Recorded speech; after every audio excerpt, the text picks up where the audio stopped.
Song याओयाओ के हाव भाव में कोई बदलाव नहीं आया। वह बस अपना बैग उठाते हुए सूंघ रही थी। ये जल्द ही बंद हो जाएगा। तांग शिनरू, सच में? सॉन्ग याओयाओ ने कोई जवाब नहीं दिया। ... उस समय कक्षा 1 में भी यही प्रश्न पूछा जा रहा था। ये बेतुका मौसम एक पल गर्म और दूसरे ही पल ठंडा हो जाता है। क्या ये हमें मारना चाहता है? तुम्हें घर जाना चाहिए। क्या तुम्हारे घर पर हीटर नहीं है? छी, मैं अपने कपड़े गीले नहीं करना चाहता, इसलिए मैं कक्षा में अपने फ़ोन से खेलना पसंद करूंगा। सॉन्ग जिंगवान ने आंखें झपकाईं, ये सोचकर कि हो निंगशी वापस क्यों नहीं आई। जैसे ही वह उससे पूछताछ करने के लिए फ़ोन करने वाली थी, उसकी अच्छी दोस्त एंड्रू याओ ने उसे टोका। जिंगवान, मुझे याद है कि तुम्हारी किस्मत बहुत अच्छी है। तुम बारिश रुकने के लिए प्रार्थना क्यों नहीं करती? हाँ। सॉन्ग जिंगवान को ये सुनकर बहुत मज़ा आया और वह जोर से हंसने लगा। ये कैसे संभव है? इसके अलावा मैंने आपको पहले ही बताया था कि मैं केवल युवा होने पर ही भाग्यशाली था। ओह, इसे आजमा कर देखो, बस इसे आजमा कर देखो क्या होता है। एंड्रू याओ ने अपनी बाँह हिलाते हुए कहा, मुझे तुम पर विश्वास है। तो ठीक है। सॉन्ग जिंगवान ने अपना निचला होंठ काटा और उसकी आंखें चमक उठीं। अगर मैं असफल हो गई तो तुम मुझ पर हंस नहीं सकते। बिल्कुल नहीं, हम बस बोरियत से बचने के लिए यह कोशिश कर रहे हैं कि शायद ये वाकई काम कर जाए। बाकी सभी लोग भी उत्सुकता से देखने लगे। इतनी सारी निगाहें उस पर होने से सॉन्ग जिंगवान का चेहरा थोड़ा लाल हो गया। तुम सब मेरी तरफ क्यों देख रहे हो? तुम मुझे शर्मिंदा कर रहे हो, उसने जीभ बाहर निकालते हुए कहा। हे, हम अपने स्कूल की सुंदरता को करीब से निहार रहे हैं। आप क्लास 1 के लिए लकी चार्म हैं, बिल्कुल कोई की तरह। हमें आप पर पूरा भरोसा है। जल्दी जल्दी। एंड्रू याओ के प्रोत्साहन से सॉन्ग जिंगवान ने अपनी आंखें बंद कर लीं, अपने हाथों को एक साथ जोड़ लिया और नर्म आवाज में दिखावटी ढंग से कहा, यदि संभव हो तो कृपया बारिश को रोक दें। जैसे ही उसने बोलना समाप्त किया, खिड़की के पास बैठे छात्र जयकार करने लगे। अरे, बारिश रुक गई, सचमुच बारिश रुक गई, यह इतनी जल्दी काम कर गया। जैसे ही उसने कहा, ये बंद हो गया। हे भगवान, देवी जिंगवान अद्भुत हैं। सॉन्ग जिंगवान भी आश्चर्यचकित थी क्योंकि वह अविश्वास से अपने हाथों को देख रही थी। फिर वह हंस पड़ी। उन्होंने बताया, यह महज एक संयोग था, लेकिन उसकी कोमल आंखों के बीच आत्मसंतुष्टि का भाव छिपा हुआ था। ... बारिश वाकई रुक गई। तांग शिनरू ने बारिश को महसूस करने के लिए अपना हाथ बढ़ाया और सॉन्ग याओयाओ को देखने के लिए पीछे मुड़ी तो मुस्कुराए। बेब, तुम सच में धरती पर भेजी गई एक परी हो। सॉन्ग याओयाओ ने अपनी आंखें टेढ़ी कर लीं। बस, बहुत हो गया, चलो चलें, कहीं फिर बारिश न हो जाए। हाँ, आप ठीक कह रहे हैं। तांग शिनरू जल्दी से सॉन्ग याओयाओ के पीछे सीढ़ियों से नीचे उतरी। अब जब बारिश रुक गई थी तो अन्य कक्षाओं के सभी छात्र बाहर निकलने लगे। वह उत्सुकता से सॉन्ग याओयाओ की ओर झुकी और शांत स्वर में पूछा, याओयाओ, तुम्हें कैसे पता चला कि बारिश रुकने वाली है? ये बहुत रहस्यमय था। सॉन्ग याओयाओ मुस्कुराए, लेकिन उसने एक शब्द भी नहीं कहा। क्या उसे यह बताना चाहिए था कि यह उसका अंतर्ज्ञान था? दरअसल, छोटी उम्र से ही वह बहुत भाग्यशाली रही थी, लेकिन एक ऐसे व्यक्ति के लिए जो बिना किसी चिंता के शानदार जीवन जीता था, ये कौशल बहुत काम का नहीं था। हालांकि सॉन्ग याओयाओ ने कभी नहीं सोचा कि वह भाग्यशाली थी। वह 19 साल की उम्र में मर गई। अगर वह वाकई भाग्यशाली थी तो उसे अपने माता पिता और भाई को छोड़ने के लिए क्यों मजबूर होना पड़ा? ओह, लेकिन मुझे सच में लगता है कि तुम कमाल हो, याओयाओ। चलो कल लॉटरी टिकट खरीदते हैं। 1 बिलियन जीतना कैसा लगेगा? तांग शिनरू का मुंह बिना रुके खुलता और बंद होता रहता था। जब वह कुछ नहीं बोलती थी तो वह पूरी तरह से बॉस लगती थी, लेकिन जब वह अपना मुंह खोलती थी तो तुरंत ही वह दिमागहीन लगती थी। वह और सॉन्ग याओयाओ दो चरम सीमाएं थीं। सॉन्ग याओयाओ हानिरहित और प्यारी दिखती थी, लेकिन वह बहुत ही लापरवाह थी। जिन लोगों की वह परवाह करती थी, उनके अलावा बहुत सी चीजें उसका ध्यान आकर्षित नहीं करती थीं। छात्र आगे बढ़ते रहे और तांग शिनरू ने उनकी बातचीत सुन ली। अरे, क्या तुमने सुना? बारिश शायद रुक गई क्योंकि ब्यूटी सॉन्ग ने देवताओं से प्रार्थना की थी।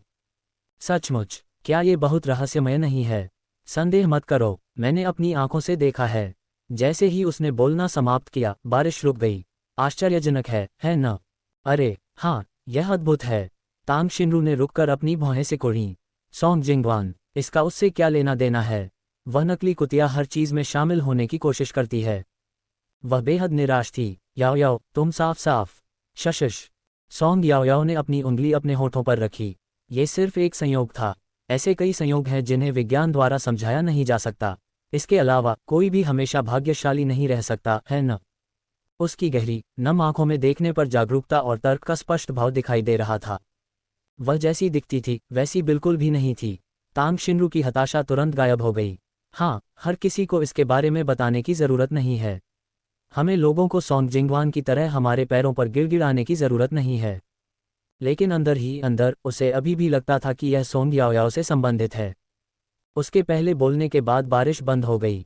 इसके अलावा सॉन्ग जिंगवान जैसी दुष्ट व्यक्ति पहले से ही इतनी भाग्यशाली थी कि उसे भगवान द्वारा दंडित नहीं किया गया। वह भाग्यशाली कैसे हो सकती है?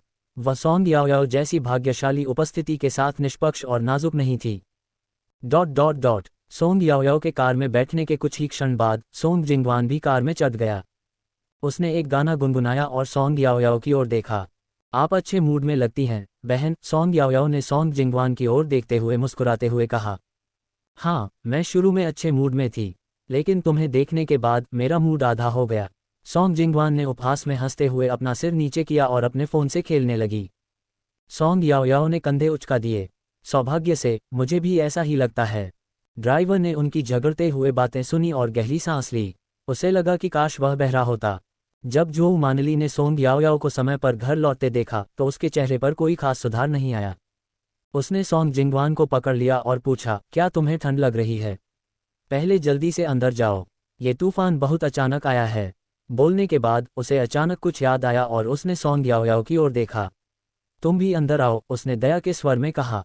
सॉन्ग जिंगवान ने प्यार से जोऊ मानली की बाँह थाम ली। माँ, मैं आपको बता दूं, अभी स्कूल में मुझे एक बहुत ही संयोग से कुछ देखने को मिला। मैंने अचानक बारिश रुकने के लिए कहा और सोचिए क्या हुआ। क्या बारिश सचमुच रुक गई? जोऊ मानली ने उत्साह से पूछा। हाँ, क्या आपको नहीं लगता कि यह बहुत संयोग था? ओह, यह कोई संयोग नहीं था। हमारी वानवान हमेशा से भाग्यशाली रही है। भगवान तुम पर नजर रखे हुए हैं। जोऊ मानली बहुत खुश थी। उसे विश्वास था कि उसकी बेटी भाग्यशाली है। उसने गर्व से उसके सिर पर थपथपाया। दूसरी ओर जब उसकी नज़र सोंग याओयाओ पर पड़ी तो उसने उसे अनदेखा करना चुना। चूंकि पहले बारिश हुई थी, सोंग याओयाओ ने आगे के रास्ते पर नज़र डाली और पाया कि वह अभी भी गीला था। उसने उदासीनता से उन्हें चेतावनी देते हुए कहा, तुम लोग पैदल ही चलो, ये फिसलन भरा है। अपनी बात खत्म करने से पहले ही वह रुक गई। जोऊ मानली फिसलकर जमीन पर गिर गई और उसके साथ सोंग जिंगवान भी नीचे गिर गई। वे जमीन पर बहुत ही अनाकर्षक ढंग से फैले हुए लेटे हुए थे। सोंग याओयाओ ने पलकें झपकाईं। वे उसे दोष नहीं दे सकते थे। उसने उन्हें चेतावनी दी थी। ऐसा लग रहा था जैसे भगवान भी उन्हें बर्दाश्त नहीं कर सकते। हे भगवान, मैडम, बिग मिस, आप कैसी हैं? आंटी लियू तुरंत दौड़कर आई। कोई तो आए, मैडम, और बड़ी मिस को उठाने में मदद करो। ओह, मेरा कूल्हा। जोऊ मानली ने अपना चेहरा सिकोड़ लिया और दर्द से अपने कूल्हे को पकड़ लिया। यह इतना दर्दनाक था कि उसकी आंखों से आंसू निकल आए। वान, मेरी बच्ची, क्या तुम ठीक हो? उसने सोंग जिंगवान की ओर देखा। उसके माथे पर चोट का निशान था और उसका पूरा शरीर भीग गया था। सोंग जिंगवान दर्द से कांप उठा और फूट फूट कर रोने लगा। माँ, बहुत दर्द हो रहा है। आंटी लियू, जल्दी से डॉक्टर लियू को बुलाओ। जोऊ मानली ने अपने दर्द को अनदेखा करते हुए सोंग जिंगवान को सांत्वना दी और सुरक्षित सोंग याओयाओ की ओर देखा। तुरंत उसके चेहरे पर उदासी छा गई। तुम बदकिस्मत हो। तुम जो भी अच्छी बातें कहते हो वे कभी सच नहीं होती, केवल बुरी बातें ही सच होती हैं। तुम्हें जन्म देने के लिए मुझे 8 जन्मों की बदकिस्मती झेलनी पड़ेगी। सोंग याओयाओ रुकी, अपना सिर घुमाया और उपहास में हंसी। क्या मजाक है? क्या मैंने तुम्हें पहले ही चेतावनी नहीं दी थी? उनमें से किसी ने भी फिसलन रोधी जूते नहीं पहने थे और सहायकों ने इस क्षेत्र को हर दिन साफ किया जब तक कि यह बेदाग न हो जाए। बारिश के बाद यह फिसलन होना सामान्य बात थी। इसका सोंग याओयाओ ने जो कहा उससे कोई लेना देना नहीं था। जीवन भर उसे अनगिनत बार भाग्यशाली होने के लिए प्रशंसा मिली थी और लोग अक्सर उससे कहते थे कि उसे बुद्ध का आशीर्वाद प्राप्त है। ये पहली बार था जब किसी ने उसे बदकिस्मत कहा था। तुम्हारी हिम्मत कैसे हुई बहस करने की? तुम मेरा खाना खा रहे हो और मेरी छत के नीचे रह रहे हो। अगर तुम इतने अच्छे हो तो चले जाओ। सोंग जिंगवान की आंखें गहरी हो गईं और उसने सोंग याओयाओ को देखा। सोंग याओयाओ ने जोऊ मानली को उपहास भरी नजरों से देखा जब उसने गेट की ओर इशारा किया। उसने अपनी आंखें टेढ़ी की और सहजता से कंधे उचका दिए। ठीक है। अपनी बात समाप्त करने के बाद वह अपना बैग लेकर सामने के गेट से बाहर चली गई, ठीक सोंग जिंगवान की तीखी निगाहों के सामने। बिना पीछे मुड़े उसने सहजता से कहा, अगर मैं वाकई एक बदकिस्मत हूं तो मुझे उम्मीद है कि जो लोग मुझे नापसंद करते हैं वे इस दुनिया से गायब हो जाएंगे। मुझे आश्चर्य है कि क्या ये सच होगा। अंत में उसकी आवाज़ ऊंची हो गई और बात खत्म होते ही वह जोर से हंस पड़ी। जोऊ मानली के चेहरे पर उदासी थी। उसने अपने दांत पीस लिए और सॉन्ग याओयाओ को सामने के गेट से गायब होते देखा। उसने उपहास किया और अपने घरेलू सहायकों को सॉन्ग जिंगवान को घर में ले जाने का आदेश दिया। माँ, याओयाओ, सॉन्ग याओयाओ ने ध्यान से उसे खींचा। आपको इस बारे में चिंता करने की ज़रूरत नहीं है। जहाँ तक आप लोगों का सवाल है, जो मानली ने सहायकों की ओर देखा, अगर कोई उसे ढूंढने जाता है तो वे भी जा सकते हैं। उसकी हिम्मत कैसे हुई उससे बहस करने की। उसने उसे खाना खिलाया, कपड़े पहनाए और उसका ख्याल रखा। क्या उसे उसकी थोड़ी बहुत आलोचना करने की इजाज़त नहीं थी? जो मानली को नहीं लगता था कि वह बिल्कुल भी गलत थी। क्या उसने सोंग याओयाओ को इसलिए जन्म दिया था ताकि वह उससे बहस कर सके? लेकिन माँ, याओयाओ बाहर है और उसके पास जाने के लिए कोई जगह नहीं है। अगर उसे कोई समस्या आ गई तो क्या होगा? सॉन्ग जिंगवान ने चुपके से अपने होंठ मोड़े, लेकिन उसका स्वर चिंतित था और उसकी निगाहें डरपोक थीं। उसकी चिंता मत करो, बिना पैसे के वह कितनी दूर जा सकती है। जब वह वापस आएगी तो मैं उसे घुटनों के बल पर बैठाकर माफ़ी मांगने को कहूँगा। अगर मैं उसे सबक नहीं सिखाऊंगा तो वह भूल जाएगी कि वह जीवित रहने के लिए किस पर निर्भर है। सॉन्ग जिंगवान ने अपनी भौहें सिकुड़ी और धीरे से सिर हिलाया। ओह ओके, तुम हमेशा बहुत दयालु होते हो।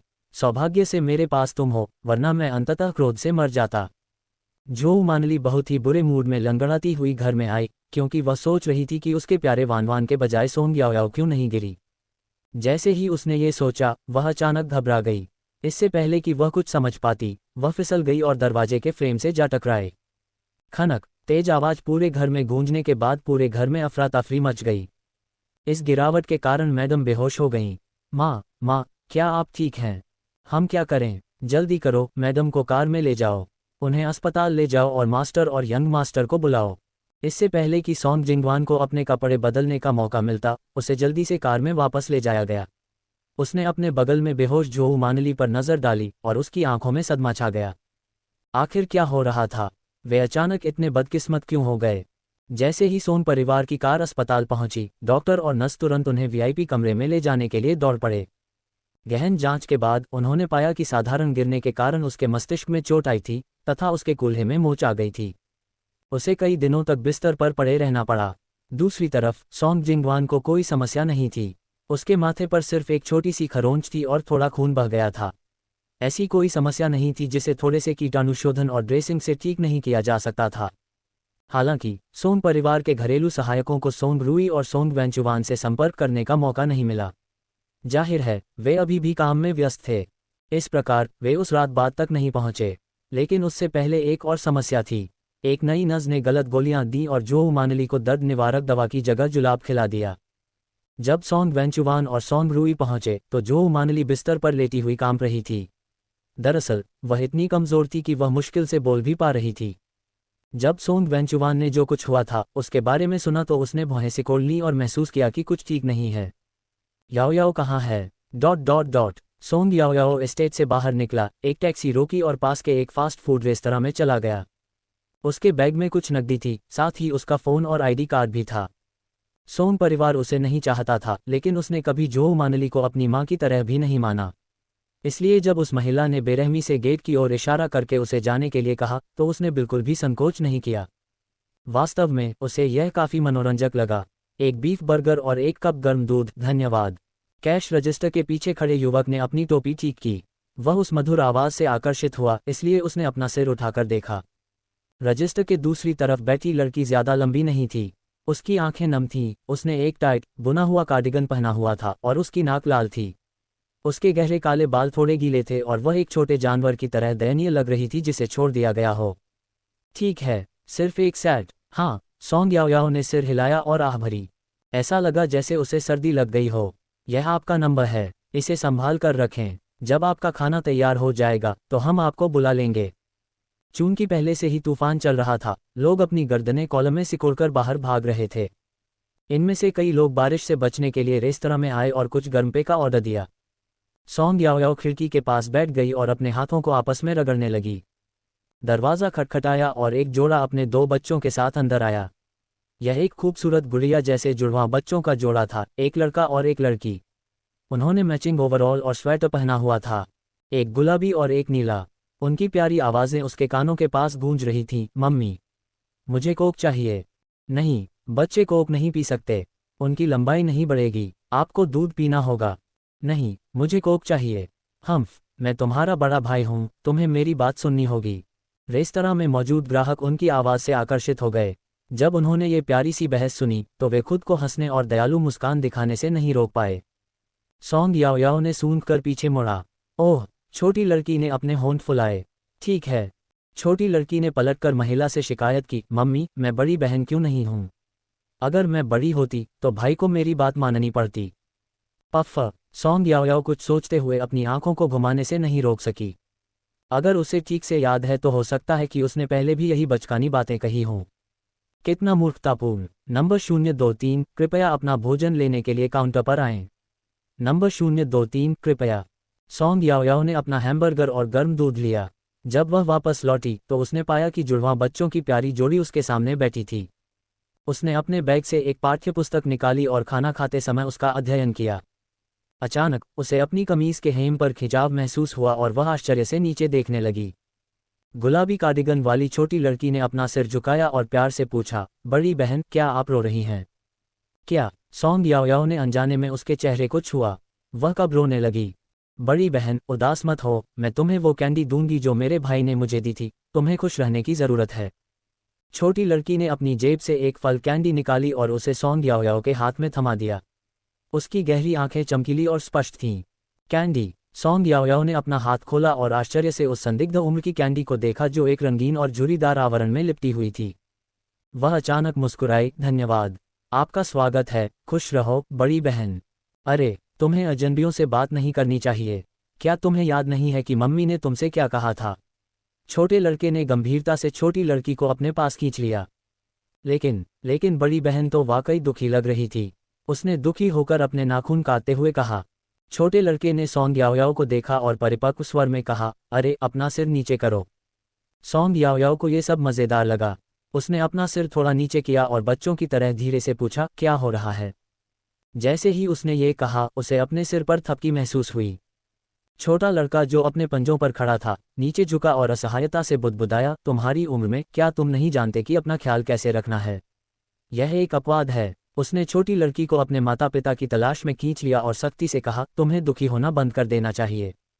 सॉन्ग याओ याओ ने पलकें झपकाईं और उस जगह को छुआ जहां बच्चे ने आश्चर्य से उसे थपथपाया था। उसके हाथ में अभी भी रंगीन कैंडी थी। क्या दो छोटे बच्चों ने उसे सांत्वना दी? ... रेस्तरां में भीड़ थी। सॉन्ग याओ याओ ने प्रश्नों का एक पृष्ठ खोला और अपनी कलम नीचे रख दी। धुंधली खिड़की से युवती का छोटा सा शरीर शांतिपूर्ण और सुंदर दिख रहा था।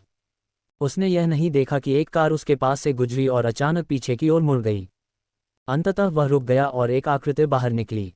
कुछ समय बाद आसमान से हल्की बूंदाबांदी शुरू हो गई थी। ठंडी रात के बीच गर्म स्ट्रीट लाइटें विशेष रूप से आरामदायक लग रही थीं। बीप। बाहर सड़क पर एक कार ने हॉर्न बजाया। सॉन्ग याओ याओ ने आश्चर्य से अपना सिर उठाया और आवाज़ की दिशा की ओर देखा। सड़क से अलग दूसरी ओर एक आदमी छाता पकड़े हुए था, जिससे उसका आधा चेहरा ढका हुआ था। वह ग्रे शर्ट और काले सूट पैंट पहने हुए थे और उनका कोट हवा में लहरा रहा था। उसके कंधे चौड़े थे, कूल्हे संकरे थे और उसका शरीर लंबा था। जिस कलाई पर छाता था उस पर एक जैद सफ़ेद ताबीज थोड़ा हिल रहा था। उसका चेहरा देखे बिना ही सॉन्ग याओ याओ को पता चल गया कि वह कौन था। वह धीरे से खड़ी हुई और उसका दिल तेजी से धड़कने लगा और वह रेस्तरां से बाहर निकल गई। उसने रेस्तरां के कर्मचारियों की कॉल को पूरी तरह से नज़रअंदाज कर दिया। मिस, आपका बैग। हवा सॉन्ग याओ याओ के कानों के पास से गुजरी और बर्फीली ठंडी बारिश उसके चेहरे पर गिर रही थी, लेकिन वह बिना रुके सड़क पार कर गई और उस आदमी के आलिंगन में झपट पड़ी। आदमी की सांसों की स्पष्ट ध्वनि ने तुरंत उसे घेर लिया। गेगे। हुओ युंके ने उससे टकराने से बचने के लिए अपना छाता उठाया और उसकी भौहें झुक गईं। अकेली हो? सॉन्ग याओ याओ ने अपनी बाहें उस आदमी की कमर के चारों ओर कसकर लपेट लीं और अपना सिर उसकी छाती में दबा लिया तथा उसके शरीर की गर्मी को सोखने की कोशिश करने लगी। ओह हम। उसने उदास होकर सिर हिलाया। क्या तुम चाहते हो कि मैं तुम्हें घर छोड़ाऊं? उसकी आवाज़ धीमी थी और नज़रें शांत थीं, किसी भी तरह की भावना का कोई निशान नहीं था। लेकिन यहाँ उपस्थित होना पहले से ही एक असंभव कार्य था। नहीं मिस, आपका बैग। आप ऐसे ही क्यों चली गईं? अपना सामान मत भूलना। एक महिला ग्राहक सेवा सहायक दौड़कर बाहर आए और सॉन्ग याओ याओ को उसका बैग थमा दिया। हुओ युंके ने शुतुरमुर्ग जैसी दिखने वाली सॉन्ग याओ याओ की ओर देखा, जो उसकी बाहों में हिलने में अनिच्छुक थी, और उसने बैग स्वीकार कर लिया। धन्यवाद। उसने थोड़ा सिर हिलाया। काली छतरी थोड़ी ऊपर उठी। ठंडी और गीली रात में आदमी के चेहरे के भाव स्पष्ट थे और उसका आकर्षक चेहरा देखकर लड़की शर्मा गई। थोड़ा हकलाते हुए उसने जवाब दिया, मुझे धन्यवाद देने की कोई ज़रूरत नहीं है। फिर उसने उसकी गोद में बैठी लड़की की ओर देखा, जिसके ऊपर आधी से अधिक छतरी थी, और उसे ईर्ष्या का अनुभव हुआ। वह बहुत भाग्यशाली है कि उसे इतना सुंदर प्रेमी मिला। बारिश लगातार जारी थी, पक्की सड़क गीली थी और दुकानों की चमकती लाइटें ज़मीन पर पड़ रही थीं, जिससे माहौल बेहद शांत और खुशनुमा हो गया था। गीत याओ याओ, ठीक से खड़े हो जाओ। उसने अपनी संकीर्ण फीनिक्स जैसी आंखें नीची कर लीं और गंभीर भाव से बोला। लेकिन मुझे ठंड लग रही है। सॉन्ग याओ याओ ने अपने पैर पटकते हुए और कांपते हुए सीधे खड़े हो गई। उसने अपने हाथ जेबों में डाले और अपनी पतली बुनी हुई कार्डिगन में सिमटने की कोशिश की। कार्डिगन के नीचे उसने अभी भी अपनी स्कूल यूनिफॉर्म पहन रखी थी, एक भूरे रंग का ब्रिटिश शैली का सूट जैकेट और घुटनों तक की प्लीटेड स्कर्ट, जिसके साथ चमड़े के जूते और घुटनों तक के मोजे थे। उसकी बर्फ सी सफ़ेद पतली टांगों का एक छोटा सा हिस्सा ठंडी हवा के संपर्क में था, जिससे वह कांपने लगी। आचू, सॉन्ग याओ याओ ने अपनी नाक रगड़ी और अपने होंठ फुलाए और अपना सिर उठाकर हो युंके की ओर देखा। वह आदमी बहुत लंबा था। उसे देखने के लिए उसे अपना सिर ऊपर उठाना पड़ा। जब हवा चली तो वह थोड़ा पीछे हट गई और लगभग सामने से आ रही ट्रैफिक में घुस गई। हो युंके ने भौहें से कुढ़ी, उसकी कमर पकड़ी और जल्दी से उसे पीछे खींच लिया। सॉन्ग याओ याओ एक पल के लिए अवाक रह गई। जैसे ही उसे एहसास हुआ कि क्या हुआ था, उसे गर्मजोशी का एहसास हुआ। उस आदमी के लंबे कोट ने उसे कसकर लपेट लिया और उसकी पिंडलियों तक उसे ढक लिया। सॉन्ग याओ याओ ने वयस्कों के कपड़े पहने एक बच्चे की तरह अपनी आस्तीनें फड़फड़ाईं। ए गेगे, उसने अपना सिर घुमाया और खुशी से हो युंके के पास खड़ी हो गई। गेगे, तुम यहाँ क्या कर रहे हो? क्या संयोग है? कोट ने उसके शरीर से ठंड को पूरी तरह से दूर कर दिया, खासकर इसलिए क्योंकि वह उस आदमी के शरीर की गर्मी और सुगंधित खुशबू से ढका हुआ था। मुझे तुमसे ये पूछना चाहिए था। तुम्हें रात के इस समय घर पर होना चाहिए, उसने अपनी घड़ी पर टैप करते हुए कहा। मुझे कोई कारण बताओ। उन्होंने अपनी भौहों को थोड़ा सा सिकुड़कर गंभीर भाव व्यक्त किया, जैसे कोई माता पिता अपने बच्चे से पूछताछ कर रहा हो। सॉन्ग याओ याओ ने अपनी जीभ बाहर निकाली और अपना सिर नीचे कर लिया। मेरे पास अब कोई घर नहीं है। वह ऊबकर अपने पैरों के नीचे पानी पर पैर पटकने लगी और सूंघने लगी। उसकी सामान्य रूप से नर्म और मीठी आवाज़ अब अपनी ताकत खो चुकी थी। मुझे बाहर निकाल दिया गया। मिसेज सॉन्ग ने कहा कि मैं एक बदकिस्मत था। उनके दिल में उनकी सिर्फ एक बेटी है, सॉन्ग जिंगवान। उन्हें इस बात की परवाह नहीं है कि मैं जिंदा हूं या मर गया हूं। हो युंके को इस बात की परवाह नहीं थी कि उसने जो मानली को मां के बजाय मिसेज सॉन्ग क्यों कहा। उसे इससे कोई लेना देना नहीं था। उसे तो बस इस बात की चिंता थी कि यह युवती इतनी रात को बारिश में बाहर क्यों थी। चूंकि उनकी कार सड़क के किनारे रोकी गई थी, इसलिए जनता में नाराजगी पैदा होने लगी थी। लेकिन जैसे ही उन्होंने नंबर प्लेट और कार का प्रकार देखा, वे इतने डर गए कि कुछ भी बोलने में असमर्थ हो गए। युवती ने अपनी बादाम जैसी आंखें झपकाईं और हकलाने लगी। उसकी गहरी आंखें नम थीं और ऐसा लग रहा था जैसे वह किसी भी पल रोने को तैयार थी अगर वह सहमत होता। नहीं, हो युंके ने पलटकर कहा, मैं तुम्हें होटल ले चलूंगा। लेकिन ये बहुत अच्छा मौका था। अगर सॉन्ग याओ याओ उसे अपने हाथों से फिसलने देती तो वह सॉन्ग याओ याओ नहीं रह जाती। इसलिए वह जल्दी से हो युंके के पीछे गई और उसका हाथ पकड़ लिया। उसकी आवाज़ नर्म थी और उसका चेहरा दयनीय था। लेकिन मुझे होटल में अकेले डर लगेगा। हर साल लोग होटलों में आत्महत्या करते हैं। क्या होगा अगर मैं आधी रात को शौचालय जाऊं और बाथरूम के शीशे में मुझे कुछ भयानक दिखाई दे? और भी, मैंने समाचार में पढ़ा कि होटल में एक शराबी ने एक लड़की को परेशान किया। मैं बहुत सुंदर हूं, मैं निश्चित रूप से बुरे लोगों का निशाना बन जाऊंगी। गेजे, क्या तुम मुझे अकेला छोड़ सकते हो? हो, अगर ऐसा है तो मैं फास्ट फूड रेस्तरां में वापस जाऊंगा और पूरी रात वहीं बैठूंगा। हो युंके ने अपने होंठ आपस में दबा लिए। सॉन्ग याओ याओ की बातों पर हंसना मुश्किल था। उसकी भौहें फड़क उठीं। उसका हाथ थामे हुए वह बहुत मजबूत था। ऐसा लग रहा था जैसे उसे छोड़ दिए जाने का डर था। जैसे जैसे उसके शब्द और भी हास्यास्पद होते गए, हो युंके ने आह भरी। रोना बंद करो। हो, मैं बहुत दयनीय हूँ। गेगे भी मुझे अपने साथ नहीं रखेगा। उसने अपना सिर नीचे कर लिया और एक हाथ से हो युंके को पकड़ लिया तथा दूसरे हाथ से अपना चेहरा पोंछने लगी। उसका कंधा कांप रहा था। राहगीर उन्हें जिज्ञासा से देखने लगे। अंततः हो युंके का सिर रोने से दुखने लगा और उसका दिल भी खराब हो गया। ठीक है, मैं तुम्हें अंदर ले जाऊंगा। रोना बंद करो। सच में, अगर वह नहीं माने तो वह सड़क पर रोती रहेगी। हाँ, वाह, ये बहुत बढ़िया है। रोती हुई लड़की ने जल्दी से अपना सिर उठाया और उसकी काली आंखें सितारों की तरह चमक उठीं। वह इतनी खुश थी कि उसके चेहरे पर आंसू का एक भी निशान नहीं बचा था। मुझे गेज सबसे ज्यादा पसंद है। बारिश की परवाह न करते हुए वह खुशी से हो युंके की बाहों में कूद पड़ी। आश्चर्य से अभिभूत हुओ युंग थोड़ा पीछे हट गया। उसके पास अपनी बाहें उसके कंधों पर रखने और भौहें सिकुड़ने के अलावा कोई विकल्प नहीं था। सॉन्ग याओयाओ, उसका गला रुंध गया और उसकी फीनिक्स आंखें सिकुड़ गईं। हवा में खतरनाक माहौल भर गया। अचानक सॉन्ग याओयाओ ने अपना सिर उठाया। अपने हाथों से दिल बनाते हुए उसके नाजुक चेहरे पर एक चमकदार मुस्कान दिखाई दी। मुझे गेगे सबसे ज्यादा पसंद है, सारंग है एक। जब वह मधुर मुस्कान के साथ मुस्कुरा रही थी तो उसके गालों के गड्ढे गहरे थे और उसकी आंखों में रात की रोशनी प्रतिबिंबित हो रही थी, जो आकाशगंगा से भी अधिक चमकदार लग रही थी। एक पल में हुओ युंग भूल गया कि वह क्या कहना चाहता था। रहने भी दो, उसने आह भरी। सॉन्ग याओयाओ, ठीक से चलो। सॉन्ग याओयाओ की आंखें मुड़ गईं। ठीक है गेगे, मुझे पकड़ो। उसने कोट की लंबी आस्तीन से अपना हाथ बाहर निकाला और उसकी उंगली पकड़ने की कोशिश की। ये देखकर कि उसने उसे अस्वीकार नहीं किया है, उसने चुपके से अपना मुंह ढक लिया और एक बिल्ली के बच्चे की तरह मुस्कुराई जिसने अभी अभी मछली चुराई हो। रात अंतहीन और ठंडी थी। जैसे ही उस छोटी सी लड़की ने अपने आप को बड़े कोट से ढक लिया और चौड़े कंधों वाले आदमी के पीछे चली गई, रात अब उतनी ठंडी नहीं लग रही थी। हुओ परिवार का घर एक यूरोपीय शैली का मनो था जिसमें बहुत बड़ी जमीन थी। मुख्य प्रवेश द्वार पर एक शानदार उभरा हुआ और नक्काशीदार काला गेट था। जैसे ही वे आंगन में दाखिल हुए, वहां बहुत हरियाली थी और एक एंजल वाटर फाउंटेन था। चूंकि यह वह जगह थी जहां हुओ परिवार कई पीढ़ियों से रह रहा था, इसलिए इसकी वास्तुकला शैली अभी भी दशकों पुरानी थी। लेकिन यही कारण था कि यह हवेली इतनी आलीशान और भव्य दिखती थी।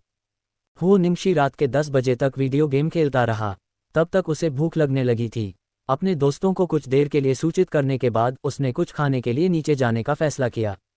लेकिन जैसे ही उसने नौकरानियों में से एक से कोक का कप लिया, उसने पलटकर देखा कि दो परिचित आकृतियां उसकी ओर आ रही थीं।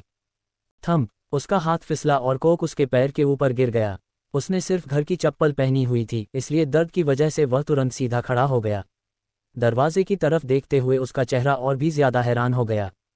अपने छोटे चाचा को देखकर कोई आश्चर्य नहीं हुआ, लेकिन हुओ निंगशी को कौन समझा सकता था कि सॉन्ग याओयाओ भी वहां क्यों था।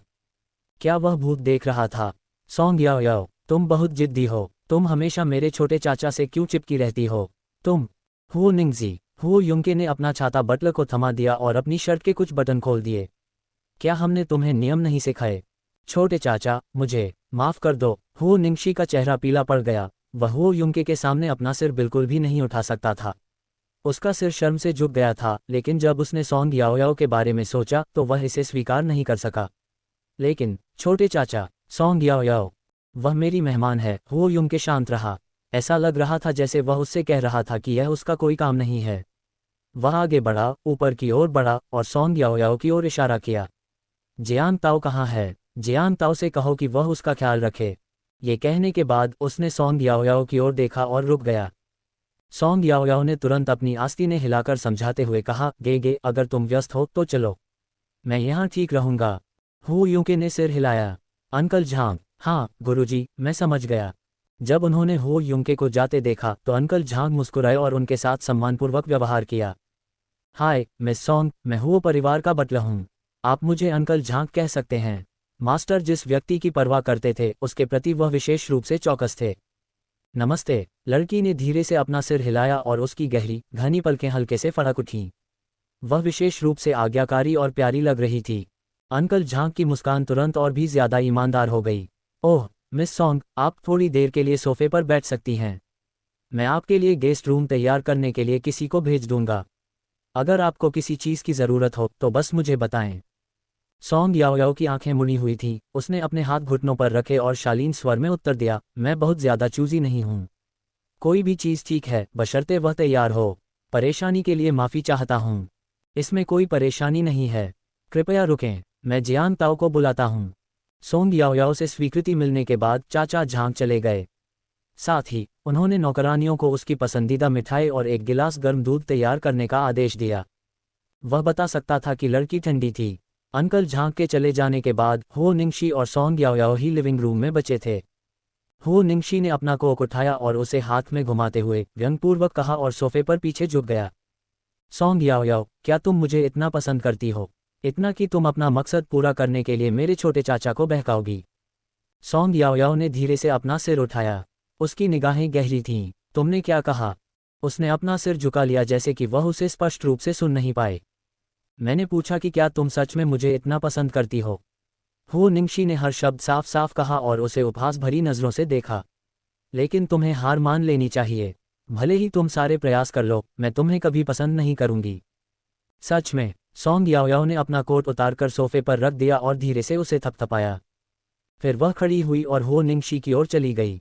हो निंगशी ने अपनी भौहें सिकोड़ लीं, लेकिन उसका शरीर नहीं हिला।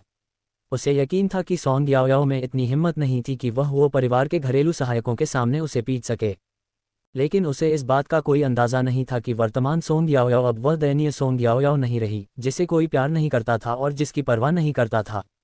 उसकी नाजुक, कमज़ोर और मूर्ख दिखने वाली छवि के पीछे एक बेईमान आत्मा छिपी हुई थी, जो जीवन भर बिगड़ी रही थी। वह धीरे धीरे हो निंगशी के पास पहुंची और घरेलू सहायकों के सामने उसने आगे बढ़कर उसका कॉलर पकड़ लिया। उसने अपना पैर उठाया, घुटना मोड़ा और बेरहमी से उसे लात मारी। उफ, भाड़ में जाओ। हो निंगशी का चेहरा तुरंत सूज गया और सुअर के जिगर की तरह लाल हो गया। उसने अविश्वास से सॉन्ग याओयाओ को देखा और अपना पेट ढकने के लिए हाथ बढ़ाया। सॉन्ग याओयाओ, तुम्हारी हिम्मत कैसे हुई? सॉन्ग याओयाओ हल्के से मुस्कुराई, बहुत प्यारी लग रही थी। इस दुनिया में ऐसी चीज़ें हो सकती हैं जो मैं नहीं कर सकता, लेकिन ऐसी कोई चीज़ नहीं है जिसे करने की मैं हिम्मत न करूं। उसने अपने घुटनों को थोड़ा मोड़ा, अपने हाथों को घुटनों पर टिकाया और हो निंगशी को देखा जो ज़मीन पर बैठी थी, और उसके होंठ हल्के से मुड़े। इसके अलावा, मैं दोहराती हूँ, मैं तुम्हें पसंद नहीं करती। मैं तुम्हें बिल्कुल पसंद नहीं करती। अगर अगली बार फिर से खुद को ज़्यादा आंकने की हिम्मत की तो कृपया याद रखें। उसने धीरे से उसके कंधे को अपने हाथ से थपथपाया। जब भी मैं तुम्हें देखूंगी, मैं तुम्हें मारूंगी। और मैं दया नहीं दिखाऊंगा। ठीक है, ये बहुत बढ़िया है। तुमने सही कहा। हो निंगशी ने अपने दांत पीस लिए और सॉन्ग याओयाओ की शांत आंखों में देखा जैसे उसने कुछ खो दिया हो। क्या यह अभी भी वही लड़की थी जो बारिश होने पर उसके लिए छाता लाती थी, खेलने पर उसे पानी देती थी और जब भी वह उसकी ओर देखता था तो शर्मा जाती थी? उसने व्यंग्य किया। फिर तुमने मेरे छोटे चाचा को भड़काने की हिम्मत कैसे की? क्या तुम्हें बिना किसी निशान के मरने का डर नहीं है? सॉन्ग याओयाओ खड़ी हुई और धीरे से उसकी स्कर्ट थपथपाए। उसने हो निंगशी की ओर देखा और मुस्कुराए। वास्तव में, मौत इतनी डरावनी नहीं है।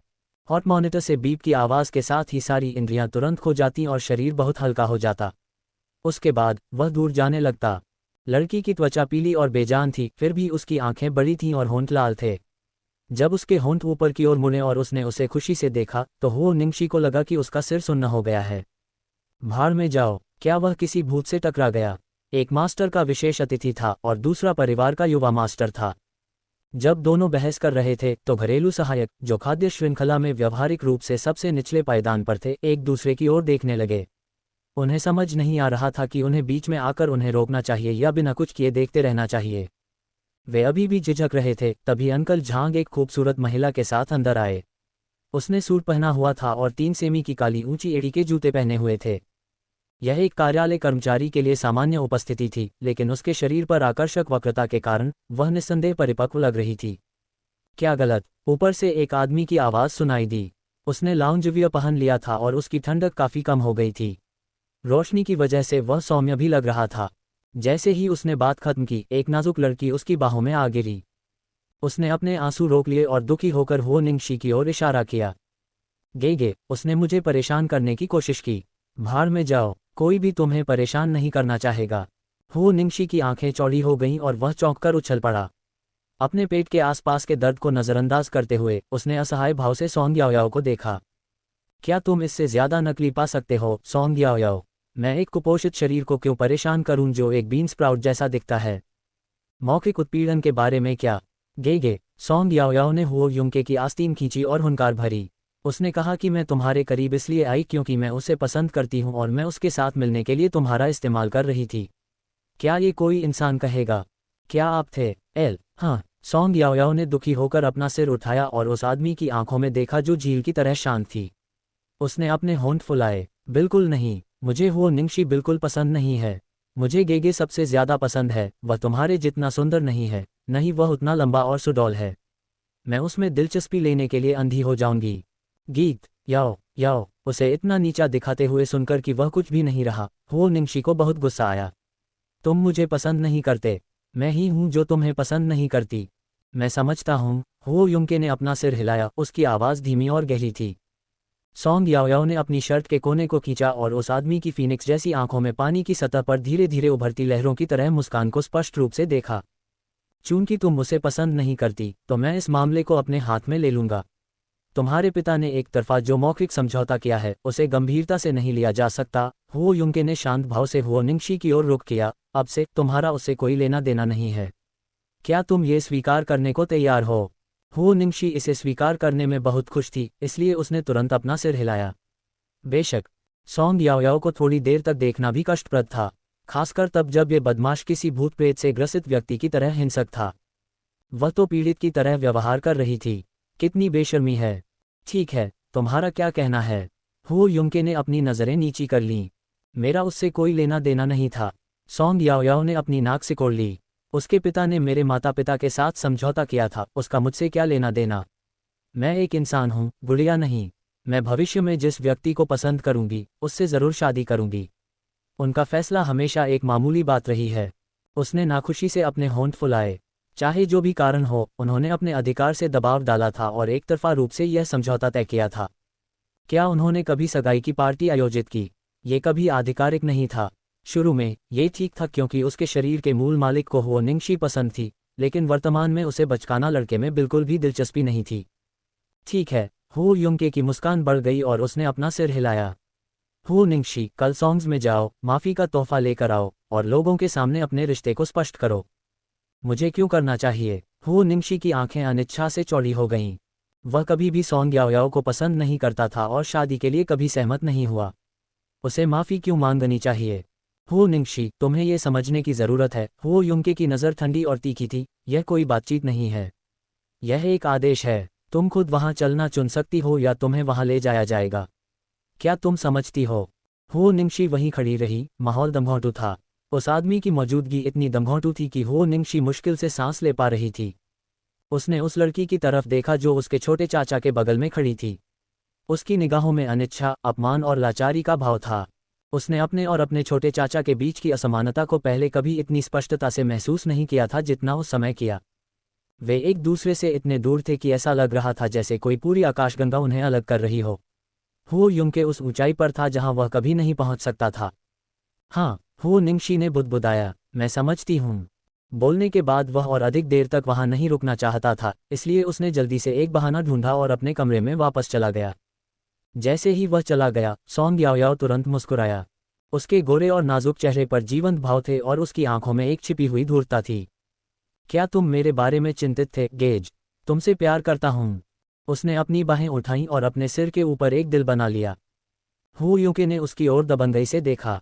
सॉन्ग याओयाओ, क्या हुओ निंगशी ने वास्तव में तुम्हें धमकाया था? आहम। सॉन्ग याओयाओ को उम्मीद नहीं थी कि हुओ युंके उसके पीछे जाएगा। उसने अपनी जीभ बाहर निकाली और उसकी आंखें डगमगा गईं। सहायकों ने उसकी निगाहें देखीं और अपना सिर नीचे कर लिया, अपनी नाक को अपनी छाती से दबाया। सॉन्ग याओयाओ ने अपना सिर नीचे किया और घबराहट में अपनी उंगलियों से खेलने लगी। वास्तव में, मैंने उसे धमकाया। चाचा झांग ने अपना गला साफ किया और हंसने से बचने की कोशिश की। उसके बगल में खड़ी महिला के चेहरे पर अजीब भाव था जब वह सॉन्ग याओयाओ को देख रही थी। लेकिन गेगे, सॉन्ग याओयाओ को अचानक कुछ एहसास हुआ और उसने हुओ युंके की आस्तीन पकड़ ली। जब तुम्हें पता था कि मैंने हुओ निंगशी को मारा है तो तुमने मेरी मदद क्यों की? उसकी घनी पलकें उसके गालों पर हल्की छाया डाल रही थीं, जबकि वह अपनी आंखों के बीच एक आत्मसंतुष्ट भाव के साथ मुस्कुरा रही थी। हुओ युंके ने जियांग ताओ की तरफ एक नज़र भी डाले बिना उसे अपने ऊपर पकड़ लेने दिया। मिस सॉन्ग को आराम करने के लिए उसके कमरे में वापस ले जाओ, उसने धीरे से आदेश दिया। उन्होंने न तो कोई जवाब दिया और न ही कोई स्पष्टीकरण दिया। लेकिन सॉन्ग याओयाओ खुश थी, उसे किसी प्रतिक्रिया की ज़रूरत नहीं थी। कभी कभी काम शब्दों से ज़्यादा जोर से बोलते हैं, है न? जैसे ही उसने हुओ युंके को मुड़कर जाते हुए देखा, सॉन्ग याओयाओ ने अपना हाथ हिलाया। शुभ रात्रि, गेगे। हुओ युंके कोने पर मुड़ने से ठीक पहले रुक गया, उसका गला रुंध गया और उसने अपनी आंखें नीचे कर लीं। शुभ रात्रि। चाचा झांग ने आश्चर्य से सॉन्ग याओयाओ को देखा। उसने वास्तव में ठंडे मास्टर को चरित्र से बाहर आने पर मजबूर कर दिया और यहाँ तक कि युवा मास्टर को डांटा भी। हालांकि वे आमतौर पर करीब नहीं थे, फिर भी उसने उसे कभी नहीं डांटा था। चाचा झांग, क्या ये वही व्यक्ति है जिसकी देखभाल करने के लिए मास्टर ने मुझे कहा था? जियांग ताओ आगे बढ़ी और अपना हाथ आगे बढ़ाते हुए बोली, हेलो मिस सॉन्ग, मैं जियांग ताओ हूँ। मिस सॉन्ग, ये जियांग ताओ है। अब से, जब तक आप यहाँ रहेंगी, वह आपकी देखभाल करेगी। अगर आपको किसी चीज़ की ज़रूरत हो तो बस उसे बता देना। अंकल झांग ने मुस्कुराते हुए उन दोनों का एक दूसरे से परिचय कराया। मैं समझ गया, धन्यवाद अंकल झांग। सोंग याओयाओ ने अपनी आंखें घुमाईं, विनम्रता से अपना हाथ बढ़ाया और जियांग ताओ से हाथ मिलाया। नमस्ते, अब से मुझे तुम्हें परेशान करना पड़ेगा। जियांग ताओ की नज़र में कोई बदलाव नहीं आया, जबकि उसकी पीठ अकड़ गई थी। उसने मुस्कुराहट बनाए रखी और सिर हिलाया। कोई परेशानी नहीं है, ये सही ही है। उसने ऐसे दिखावा किया जैसे वह घर की मालकिन हो, और जब चाचा झांग ने ये देखा तो उनकी भौहें तन गईं। लेकिन जब उन्होंने जियांग ताओ के सामान्य व्यवहार के बारे में सोचा तो उन्होंने कुछ नहीं कहा। शायद वह बहुत ज्यादा सोच रहा था। मिस सॉन्ग, कृपया मेरे पीछे ऊपर आइए, मैं आपको गेस्ट रूम दिखाऊंगा। जियांग ताओ ने स्वागत भाव से अपना बायां हाथ आगे बढ़ाया और उसके शरीर के पास दायां हाथ हिलाया। ठीक है। सोंग याओयाओ दौड़कर वापस आए और अपने लिए पहले से तैयार मिठाई और दूध ले आए और जियांग ताओ की तरफ देखकर मीठी मुस्कान बिखेरी। फिर वह भी उसके पीछे पीछे ऊपर चली गई। यद्यपि यह सिर्फ एक अतिथि कक्ष था, लेकिन सजावट स्टाइलिश थी और मनों के साथ पूरी तरह मेल खाती थी। मिस सॉन्ग, आपका बाथरोब तैयार है और हमने किसी से आपके लिए कपड़े खरीदने को कहा है। क्या आप चाहती हैं कि मैं आपके लिए बाथटब भर दूं, या आप नहाते समय कुछ खाना चाहती हैं? सोंग याओयाओ ने दूध का घूंट लिया। उसकी आंखें नम और मासूम थीं। यह कोई बुरा विचार नहीं है, लेकिन मुझे लगता है कि मैं चाहूंगी कि तुम मेरा ख्याल रखो। आखिर गेजे यही तो चाहता है ना? वह अपनी आंखों में एक अंतर्निहित अर्थ के साथ हल्की सी मुस्कुराए। जियांग ताओ ने अपनी मुट्ठियां भींच लीं और शान से सिर हिलाया। उसका रवैया दोस्ताना था। ठीक है मिस सॉन्ग, मैं अभी आपके लिए इसे तैयार करके आता हूँ। उसने अपना सिर थोड़ा हिलाया, लेकिन जैसे ही वह मुड़ी, उसकी मुस्कान तुरंत गायब हो गई। सोंग याओयाओ को इस बात का ध्यान ही नहीं रहा, क्योंकि वह कुर्सी पर बैठी थी और रसोई से लाई गई मिठाइयों का आनंद लेते हुए अपने पैर हिला रही थी। इसका स्वाद बाहर से खरीदे गए से कहीं बेहतर था। स्नानघर भर जाने के बाद नौकरानियों ने उसके लिए कपड़े बदलने के लिए तैयार कर दिए। लेकिन सोंग याओयाओ के नहाने के लिए अंदर जाने से ठीक पहले उसने अचानक बगल की ओर देखा और कहा, वैसे मेरे बाहर आने से पहले क्या तुम बाहर पहरा दे सकते हो? मुझे माफ़ करना, मैं काया हूँ। मुझे उम्मीद है कि तुम्हें कोई आपत्ति नहीं होगी। जियांग ताओ ने अपनी मुट्ठियां भींच लीं और गहरी सांस लेते हुए मुस्कुराने लगी। हाँ मिस सॉन्ग। सोंग याओयाओ ने अपनी आंखें घुमाईं और आधे घंटे तक गर्म पानी से नहाने का आनंद लेने के लिए अंदर चली गईं। 1 घंटे बाद उसने बॉडी लोशन लगाना समाप्त किया और बाहर आए। जब उसने जियांग ताओ को उसी स्थान पर खड़ा देखा तो वह प्यार से मुस्कुराए। जियांग ताओ, मेरे बाल सुखाने में मेरी मदद करो, जब मैं इसे बहुत देर तक ऊपर उठाती हूँ तो मेरा हाथ थक जाता है। ठीक है मिस सॉन्ग। सोंग याओयाओ ने जो भी अनुरोध किया, जियांग ताओ ने नाराजगी का कोई संकेत नहीं दिखाया, जिससे सोंग याओयाओ एक अनुचित और अभिमानी महिला की तरह दिखाई दी। उसके बाल सूख जाने के बाद सोंग याओयाओ ने अपने बालों को ब्रश किया और अचानक कहा, ओह ये सही है, मैंने अभी तक बाथरूम को साफ नहीं किया है। जाने से पहले क्या आप इसे साफ कर सकते हैं? फर्श अभी भी गीला है, अगर मैं आधी रात को बाथरूम का इस्तेमाल करूंगी तो मैं फिसल सकती हूँ। उसने अपना सिर घुमाया और अपनी गहरी आंखों से सीधे जियांग ताओ को देखा। वे स्पष्ट, शुद्ध और सक्रिय थे। जियांग ताओ ने अचानक अपनी नाराजगी त्याग दी और अपना सिर हिलाया। लेकिन जैसे ही वह बाथरूम में दाखिल हुई, उसकी निगाहें तुरंत ठंडी हो गईं। क्या ये छोटी बच्ची सचमुच सोचती थी कि वह श्रीमती हुआ है? वह अंदर ही अंदर दुखी थी, लेकिन उसके पास सोंग याओयाओ की बात सुनने के अलावा कोई विकल्प नहीं था। बाथरूम वाकई बहुत बड़ा था। ये स्पष्ट नहीं था कि कैसे, लेकिन सोंग याओयाओ ने किसी तरह पूरे बाथरूम को पानी और साबुन के झाग से ढक दिया। एक उच्च वर्गीय परिवार की देखभाल करने वाले व्यक्ति के रूप में जियांग ताओ ने कभी भी इतना श्रमसाध्य काम नहीं किया था। उसने फर्श पोंछा, बाथटब साफ किया और दीवारें पोंछीं। जब तक वह वापस आई तब तक आधा घंटा बीत चुका था। बेडरूम में रोशनी कम थी और लड़की बड़े मुलायम बिस्तर के बीच में लेटी हुई थी। हीटर की वजह से उसका चेहरा गुलाबी हो गया था और वह गहरी नींद में सो रही थी। एक क्षण के लिए जियांग ताओ के मन में एक भयावह विचार आया।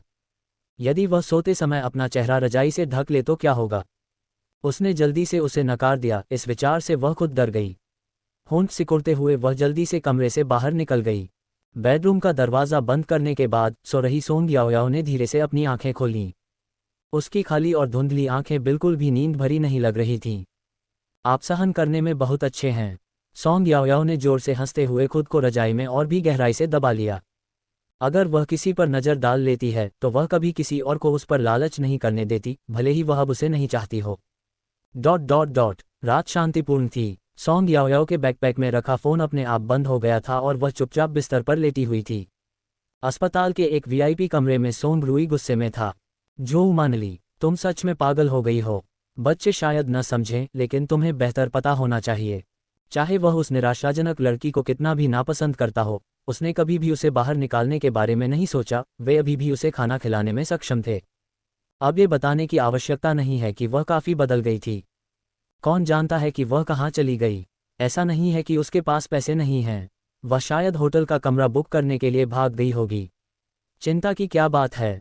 बिस्तर पर लेटी जो मानली का चेहरा पीला पड़ गया था। वह 10-20 बार बाथरूम गई थी और पूरी तरह थक चुकी थी। उसका शरीर दर्द से ग्रस्त था और मन बेचैन था। क्लिक करें। दरवाज़ा खुला और सॉन्ग वेंचुआन दुखी होकर अंदर आया। मैंने चारों ओर पूछताछ की है, शहर के किसी भी होटल में याओ याओ के बारे में कोई जानकारी नहीं है। क्या? सॉन्ग रूई के चेहरे पर भाव बदल गए। जल्दी करो और उसे ढूंढने के लिए और लोगों को भेजो। अगर उसके साथ कुछ शर्मनाक हुआ तो सॉन्ग परिवार को बहुत शर्मिंदगी उठानी पड़ेगी। हाँ, सोंग वेंचुआन ने निराशा से सोंग रूई और अविचल जोहू मानली को देखा, अपना सिर हिलाया और उपहास किया। ऐसे समय में आप सिर्फ सोंग परिवार की छवि के बारे में सोचते हैं। क्या आपको चिंता नहीं है कि इतनी रात को एक छोटी सी बच्ची को किसी तरह की परेशानी का सामना करना पड़ सकता है? क्या होगा अगर उसे गुंडों द्वारा परेशान किया जा रहा हो? भाई, सोंग जिंगवान की आंखें रोने से सूज गई थीं। रोते हुए उसने माफ़ी मांगी, अगर तुम किसी को दोष देना चाहते हो तो मुझे दोष दो। मैंने याओ याओ को नहीं रोका, इसलिए वह खतरे में है। माफ़ करना, मुझे सच में माफ़ करना। हो वान वान, रो मत। वह बदमाश अपनी मर्जी से जाना चाहती थी। हम उसे रोक नहीं पाए। तुम्हारा इससे क्या लेना देना है? जो मानली ने जल्दी से उसका हाथ पकड़ लिया और थपथपाया। सोंग वेंचुआन ने अपनी टाई खींचकर उतार दी और हताशा में अपने बालों में उंगलियां फिराने लगा।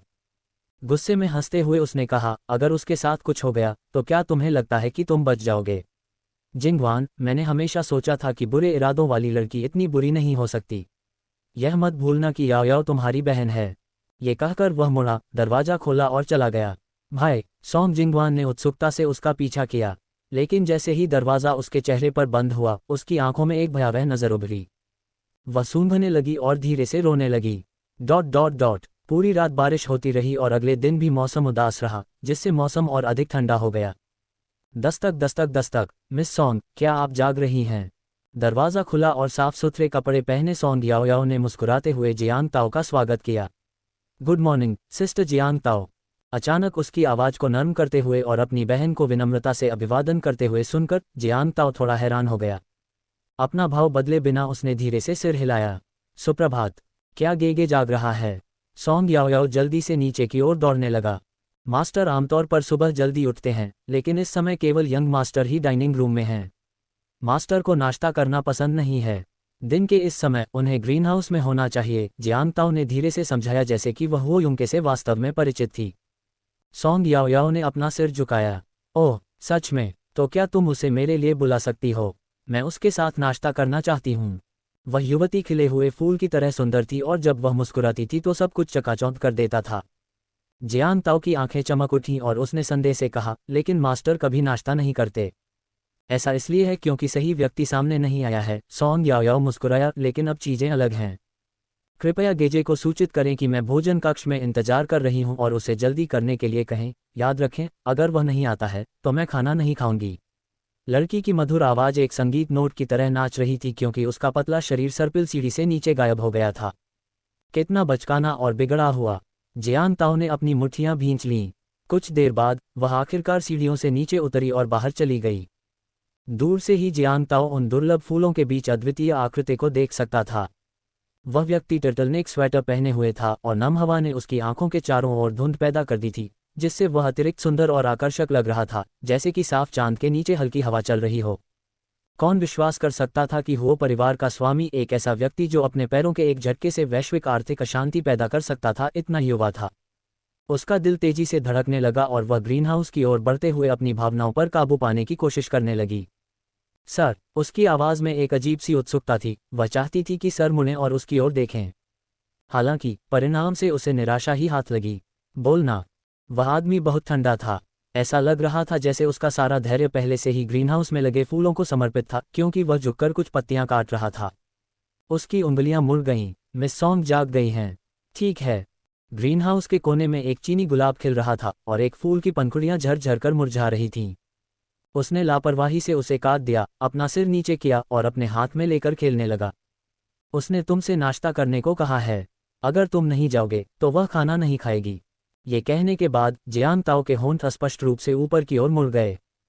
स्वामी को बिगड़े हुए और दूसरों का फायदा उठाने वाले लोगों से नफरत थी। जियांग ताओ ने मान लिया था कि सोंग याओयाओ को उसके व्यवहार के कारण बाहर निकाल दिया जाएगा। उसने कभी सोचा भी नहीं था कि जैसे ही वह बोलना समाप्त करेगी, ग्रीनहाउस में ठहाके गूंज उठेंगे। हुओ युंके ने अपनी छटाई करने वाली मशीन एक तरफ फेंक दी और उसकी आंखों के चारों ओर का कोहरा अचानक साफ हो गया। इतना बिगड़ गया। उसने अपना सिर हिलाया और जियांग ताओ के पास से आगे बढ़ गया। एक बार भी उसने उसकी ओर नहीं देखा। जियांग ताओ के पैर कमजोर हो गए और उसने जल्दी से खुद को एक शेल्फ के सहारे टिकाया। ये कैसे संभव है? उसने बुदबुदाया। गुरुजी न केवल क्रोधित नहीं थे बल्कि उनके चेहरे पर स्नेह का भाव भी था। कहाँ गलती हो गई? ... इस बीच हु निंगशी ने सोंग याओयाओ पर एक नज़र भी नहीं डाली। उसने अपना शरीर घुमाया, अपना फ़ोन निकाला और मैसेज करना शुरू कर दिया। NX, क्या सोंग याओयाओ घर से भाग गया? वान, नहीं, ये कैसे संभव है? याओयाओ अभी घर पर खाना खा रही है प्यारा। NX, तो क्या मैं किसी भूत के सामने बैठा हूँ? हु निंगशी ने अपनी आंखें घुमाईं, एक फ़ोटो ली और उसे भेज दिया। खनक, सोंग जिंगवान का हाथ कांपने लगा और उसने अपना चम्मच मेज पर गिरा दिया, जिससे उसकी खिचड़ी सब जगह फैल गई। जिंगवान, क्या हुआ? सोंग रूई ने अपनी भौहें सिकोड़ लीं। वह बुरे मूड में था क्योंकि उसने पूरी रात सोंग याओयाओ के बारे में कोई खबर नहीं सुनी थी। सोंग जिंगवान ने गहरी सांस ली और उसके हाथ कांपने लगे। ये कुछ भी नहीं है। इससे पहले कि वह बोलना समाप्त करती, उसका फ़ोन उसके हाथ से छीन लिया गया। सोंग वेंचुवान ने अपनी भौहें सिकोड़ लीं और बातचीत को देखा। वह निराशा से सोंग जिंगवान को देखने से खुद को रोक नहीं पाया। यह क्या है? क्या तुम जानबूझकर सोंग याओयाओ के बारे में खबर छिपा रहे हो? सोंग जिंगवान ने बेचैनी से अपना फ़ोन वापस लेने की कोशिश की क्योंकि उसकी आंखें लाल हो गई थीं। भाई, तुम मेरी निजता में कैसे दखल दे सकते हो? ऐसा करना बहुत ही घृणित काम है। क्या खबर है? क्या जिंगवान को पता है कि याओयाओ कहाँ है? सोंग रूई ने अपनी आंखें सिकोड़ लीं और सोंग जिंगवान पर अपनी नज़र डाली। पिताजी, मैं नहीं जानती थी कि इस बारे में कैसे बात करूं। सोंग जिंगवान ने अपने दांत पीसते हुए कहा। शांत स्वर में उसने कहा, ऐसा लगता है कि याओयाओ निंगशी के साथ है। ये बहुत अच्छा है। सोंग रूई ने खुशी से राहत की सांस ली। वह अभी कहाँ है? चुवान, जाकर उसे पकड़ो। सोंग जिंगवान के चेहरे पर गुस्सा उतर गया। उसने अपना सिर नीचे कर लिया और उसका गुस्सा बढ़ गया। ठीक है भाई। सोंग जिंगवान ने अपनी आंखों में पागलपन भरी नज़र के साथ सोंग वेंचुवान को जल्दी से वापस बुलाया। भले ही तुम उसे लेने जाओ, मैं शर्त लगाती हूँ कि वह तुम्हारे साथ वापस नहीं आएगी। उसे निंगशी बहुत पसंद है। यह अवसर आसानी से नहीं मिला। वह हार नहीं मानने वाली है। ये सिर्फ अफसोस की बात है कि उसने मिस्टर हुओ का इस्तेमाल उसके करीब आने के लिए किया। अगर मिस्टर हुओ को पता चल गया कि वह निंगशी के साथ है, वह हंसी। मुझे आश्चर्य है कि क्या होगा। तुमने क्या कहा? सोंग रूई अचानक उठ बैठा और उसकी आंखें चौड़ी हो गईं। ... सोंग याओयाओ, तुम कब जा रही हो? क्या ये तुम्हारा कोई काम है? सोंग याओयाओ ने अपने पैर हिलाए। अगर तुम्हें मुझे देखना पसंद नहीं है तो तुम्हें गेगे से इस बारे में बात करनी चाहिए। कितने बेशर्म हो। मेरे छोटे चाचा तुमसे उम्र में बहुत बड़े हैं, फिर भी तुम। गेगे। सोंग याओयाओ ने अपना सिर घुमाया और संयोग से उसे वह व्यक्ति दिखाई दिया जिसे वह देखना चाहती थी। उसकी आवाज़ तुरंत मधुर और कोमल हो गई। हु निंगशी ने दांत पीस लिए। कितना फर्क है। ठीक से बैठो। हु युंके ने उसकी झुकी हुई कुर्सी पकड़ी और उसके पास बैठ गया। खाओ। ठीक है, सोंग याओयाओ ने आज्ञाकारी ढंग से कहा। अचानक उसने कुछ लाल चीज देखी और उत्साहित होकर पूछा, गेगे, क्या ये फूल मेरे लिए है? हु युंके ने लापरवाही से मेज पर दस्तक दी। नहीं। लेकिन जब उन्होंने पहली बार इस फूल को देखा तो उनके मन में एक जीवंत और सुंदर चेहरा उभर आया। ओह! सोंग याओयाओ ने अपने होंठ फुलाए और धीरे से अपना हाथ मेज पर सरकाया। फिर एक चोर की तरह उसने जल्दी से उस आदमी से फूल चुरा लिया। खैर, अब यह मेरा है। उसने खुशी से फूल को पकड़ लिया। इस दृश्य ने हुओ निंगशी को हताश कर दिया। सोंग याओयाओ, क्या तुम इससे भी ज्यादा बचकानी हो सकती हो? उसने उपहास किया। गेगे। सोंग याओयाओ का चेहरा लटक गया जब उसने हुओ युंके की आस्तीन खींची जैसे वह रोने वाली हो। हुओ युंके ने शांत भाव से अपनी आंखें सिकोड़ लीं। हुओ निंगशी, एक ही समय पर खाना और बात मत करो। हुओ निंगजी। सोंग याओयाओ ने खाना खाते समय सिर्फ बातें ही नहीं की, बल्कि उसने एक फूल भी चुरा लिया। तुमने उसके बारे में कुछ क्यों नहीं कहा? हुओ निंगशी दुखी दिख रहा था। वास्तव में वह रोना चाहता था क्योंकि उसका दिल खट्टा हो रहा था। सोंग याओयाओ की आंखें चमक उठीं। उसने अपनी थोड़ी उठाई और हो निंगशी को आत्मसंतुष्ट भाव से देखा। गेगे, क्या तुम साथ में नाश्ता करना चाहोगे? उसने अपने गाल पकड़े और उत्सुकता से उसकी ओर देखा। हो युंग के स्तब्ध रह गया और जियांग ताओ चिंतित हो गया। मिस सॉन्ग, मास्टर आमतौर पर नाश्ता नहीं करते। आप? चाचा झांग, मेरे लिए एक कटोरा सादा कांजी लाओ। पफ। सॉन्ग याओयाओ ने अपनी थोड़ी को अपने हाथों पर टिकाया और बगल की ओर देखा। उसकी मुड़ी हुई पलकें झपक उठीं। बहन जियांग ताओ, मुझे लगा कि आप गेगे को बहुत अच्छी तरह से जानती हैं। जियांग ताओ स्तब्ध रह गई और उसने लगभग अपना संयम खो दिया। गेगे, इसे आजमाओ, ये वाकई बहुत स्वादिष्ट है। सोंग याओयाओ ने मेज पर रखे एक बर्तन की ओर इशारा करते हुए धीमी आवाज में कहा। हो युंके ने अपनी आंखें नीची कर लीं, सोंग याओयाओ के सुझाव को स्वीकार किया और उसका स्वाद चखा। वह अक्सर नाश्ता नहीं करते थे और उनकी खाने की मेज पर आमतौर पर इतनी चहल पहल नहीं होती थी। हो निंगशी का मूड जटिल था। उसने सोचा कि मौसम की वजह से उसे अपने सिर के ऊपर एक काला बादल महसूस हो रहा था, जबकि वह घर के अंदर था। वह अब और वहां नहीं बैठ सका। वह अपनी सीट से उछल पड़ा और अकड़ कर बोला, छोटे चाचा, मैं स्कूल जा रहा हूं। खाना खाए। वहीं रुक जाओ। हो युंके ने एक टिश्यू पकड़ा और अपना मुंह पोंछा। तुम लोग साथ साथ चलो। मैं? हो निंगशी ने पलटकर सॉन्ग याओयाओ की आंखों में देखा, अपने गुस्से को दबाने के लिए दांत पीसते हुए। ठीक है। वह कार में उससे निपटने जा रहा था। सॉन्ग याओयाओ, तुम पहले बाहर जाओ, मुझे हो निंगशी से कुछ कहना है। आदमी ने अपनी दोनों बाहें मोड़ लीं और आलसी ढंग से अपनी कुर्सी पर पीछे झुक गया। उसके हाथ लंबे, पतले और साफ थे तथा उनके जोड़ स्पष्ट थे और वह अत्यंत महान और उच्च कोटि का दिखता था। सॉन्ग याओयाओ ने अपने होंठ चाटे, आज्ञाकारी ढंग से अपने दूध का आखिरी घूंट खत्म किया और अपना सिर हिलाया। ठीक है, मैं बाद में आपसे मिलूंगी। मवाह। उसने एक चुंबन दिया, अपनी कुर्सी से उछली और आराम से बाहर चली गई। छोटे चाचा, आप क्या बात करना चाहते हैं? हो निंगशी थोड़ा असहज दिख रहा था क्योंकि उसने अप्रसन्नता से अपना सिर नीचे कर लिया था। मुझे पता है तुम क्या सोच रहे हो। मैं उसे तुम्हारे पास छोड़ रहा हूं, इसलिए बेहतर होगा कि तुम उसे आज रात ही एक टुकड़े में वापस ले आओ। छोटे चाचा। हो निंगशी ने अविश्वास से उस आदमी को देखा। उसकी आवाज़ सुस्त थी और पैर आराम से एक दूसरे पर रखे हुए थे। मुझे ऐसा क्यों करना चाहिए? मैं ऐसा नहीं करना चाहता। ये सौभाग्य की बात थी कि उसने पहले ही सोंग याओयाओ की गला घोंटकर हत्या नहीं कर दी थी। हाँ। हो युंके के होंठ थोड़े ऊपर की ओर मुड़े और उसने शांति से हो निंगशी की आंखों में देखा। मैं तुम्हारी राय नहीं पूछ रहा हूं। यह एक अधिसूचना है। हो निंगशी, तुम्हें आपत्ति करने का कोई अधिकार नहीं है, समझी? उसने फिर से अपना चम्मच उठाया। स्कूल जाओ, याद रखो, अगर उसके शरीर पर एक भी बाल नहीं हुआ तो मैं तुम्हारी जिंदा खाल उधेड़ दूंगा। तुम्हें पता है कि मैं हमेशा अपनी बात पर कायम रहता हूं।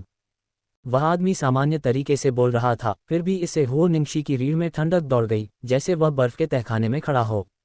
हो निंगशी को समझ आ गया कि उसके छोटे चाचा कितने डरावने हो सकते हैं। उसके द्वारा ऐसा कुछ कहने का मतलब था कि वह दया नहीं दिखा रहा था, भले ही उसका उपनाम हो था। उसकी हड्डियां कांप उठीं और उसने अपनी मुट्ठियां भींच लीं और कड़वी मुस्कान बिखेरी। छोटे चाचा, क्या सॉन्ग याओयाओ इतनी अच्छी है? क्या वह आपके इतने बदलाव के लायक है? आखिरकार इस आदमी के पास मजबूत सिद्धांत थे और वह हमेशा एक भगवान की तरह उच्च और शक्तिशाली था।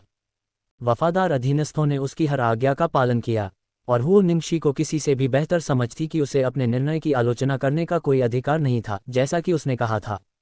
दरअसल वह उस आदमी के सामने जरा भी गुस्सा नहीं दिखा सका। वह बहुत डरा हुआ था।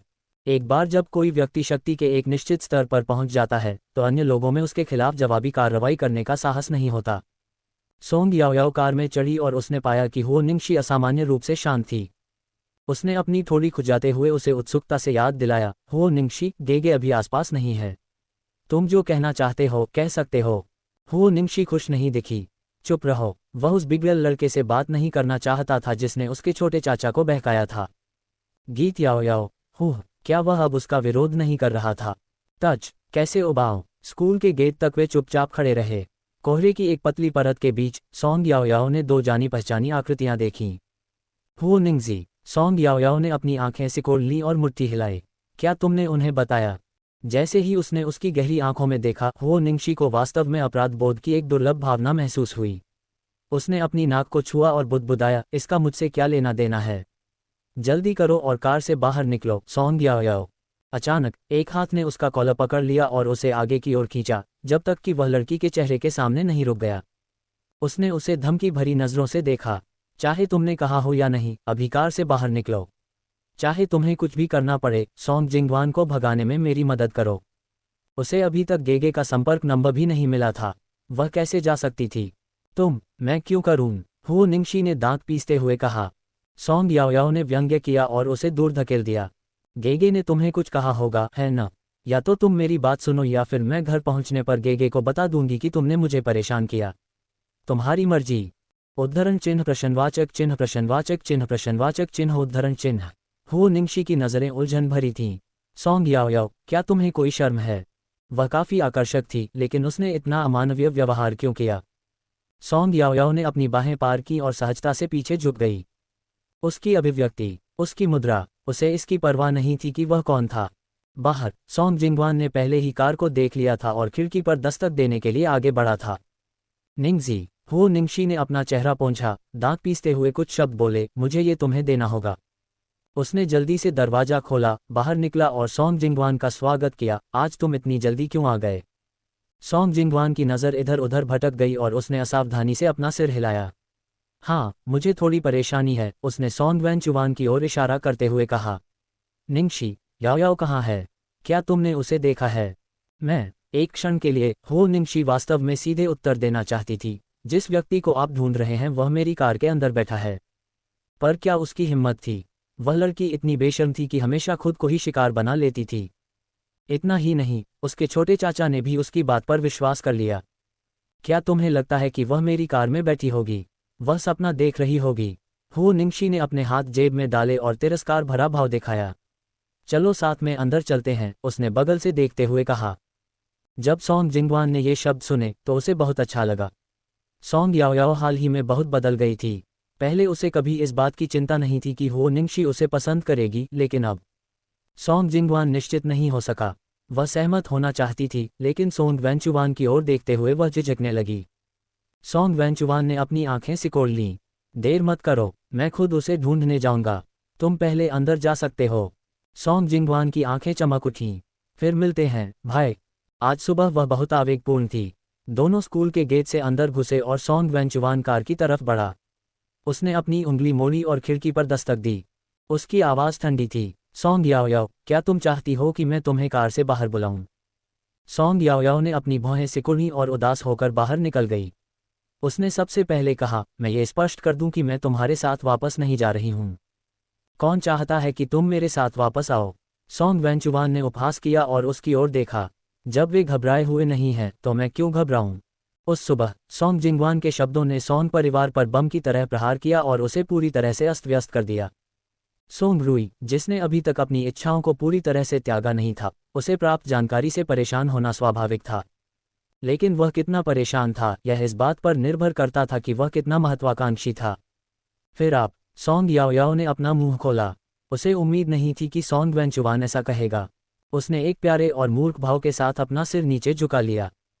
जब सोंग वेंचुवान ने यह देखा तो उसे तुरंत गुस्सा आया और उसने उसके सिर पर हाथ फेरा। सोंग याओयाओ, मुझे वास्तव में तुम्हारे लिए अपनी टोपी उतारने की ज़रूरत है। तुम न केवल घर से भाग गए, बल्कि तुमने अपना फ़ोन भी बंद कर दिया। क्या तुम्हें पता है कि मैं सारी रात तुम्हें ढूंढता रहा? सोंग याओयाओ ने सोंग वेंचुवान की आंखों में अंधेरा देखा और घबराने लगी। हैरान होकर उसने पूछा, तुम मुझे क्यों खोज रहे थे? वह कभी भी सोंग परिवार के किसी भी सदस्य से संबंध बनाने का इरादा नहीं रखती थी। अपने दिल में वह अभी भी अपने माता पिता और अपने पिछले जन्म के प्यारे भाई को याद करती थी। लेकिन सोंग वेंचुवान की हरकतें उसके कसकर बंद दिल की परतों को छीलती रहीं। सोंग वेंचुवान का दिल दुख गया जब उसने सोंग याओयाओ की आंखों में अविश्वास और घबराहट देखी। कड़वी हंसी के साथ उन्होंने पूछा, क्या तुमने सोचा था कि तुम्हारे भाग जाने के बाद हम सब तुम्हारा अस्तित्व भूल जाएंगे और तुम्हें अपने हाल पर छोड़ देंगे? लड़की ने अपना सिर नीचे कर लिया। अचानक एक हाथ ने उसके सिर पर थपथपाया। उस आदमी की आवाज़ थोड़ी थकी हुई लेकिन बेहद कोमल लग रही थी। चाहे वे कुछ भी सोचें, बस याद रखना कि मैं तुम्हारा भाई हूं। मैं तुम्हें कभी नहीं छोड़ूंगा। सोंग याओयाओ का सिर घूम गया। उसने भौहें सिकोड़ लीं, ये सोचकर कि आखिर गलती कहाँ हुई। उसने जो पढ़ा उसके अनुसार मूल सोंग याओयाओ को अंततः सोंग परिवार से बाहर निकाल दिया गया, जिसके बाद उसकी दयनीय मौत हो गई। तब सोंग वेंचुवान कहाँ था? तुम्हारा बैग कहाँ है? सोंग वेंचुवान ने अपना हाथ बढ़ाते हुए चुप लड़की की ओर देखा। सोंग याओयाओ को एहसास हुआ कि वह उसके पास नहीं है और वह जल्दी से कार से उसे लेने के लिए मुड़ी। बिना कुछ कहे सोंग वेंचुआन ने अपनी जेब से पैसों का एक बंडल निकाला और उसे उसके बैग में डाल दिया। उसने कुछ स्नैक्स भी उसमें रखे जो उसने खरीदे थे और बैग उसे वापस कर दिया। कक्षा में जाओ। स्कूल में अच्छा खाना खाने के लिए तुम्हें पैसे की ज़रूरत होती है। जब तक तुम दुबले पतले और थके हुए ना हो जाओ तब तक खुद को भूखा मत रखो।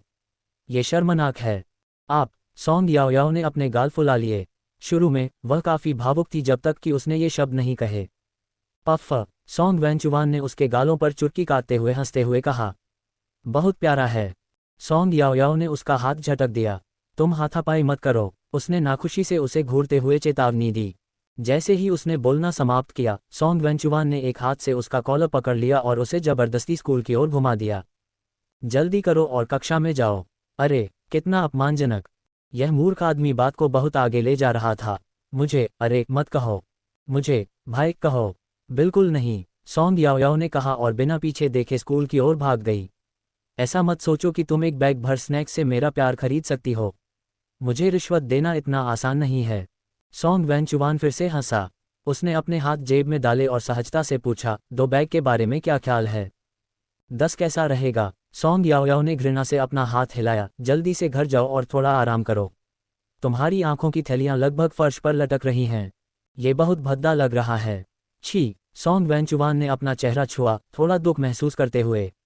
क्या वह वाकई इतना बदसूरत था? जैसे ही सोंग याओयाओ गणित भवन में भागी वह धीमी गति से चलने लगी। उसने अपना बैग पकड़ा और अचानक हंस पड़ी। वह इतनी ऊंची आवाज में जिसे कोई और सुन न सके बुदबुदाई, देखते हैं तुम कैसा प्रदर्शन करते हो। बड़े भाई, क्या आप चोर हैं? तुम अपने आप से क्या बुदबुदा रहे हो? मुझे सुनाओ, कौन है भाई? सोंग याओयाओ का दिल आश्चर्य से लगभग रुक गया। उसने जल्दी से अपना सिर घुमाया और एक जोड़ी खुश आंखों में देखा। युवक ने अपने हाथ जेबों में डाले हुए थे और वह उसकी ओर शरारती ढंग से मुस्कुरा रहा था। सोंग याओयाओ ने अपनी आंखें घुमाईं और अपना हाथ उठा लिया।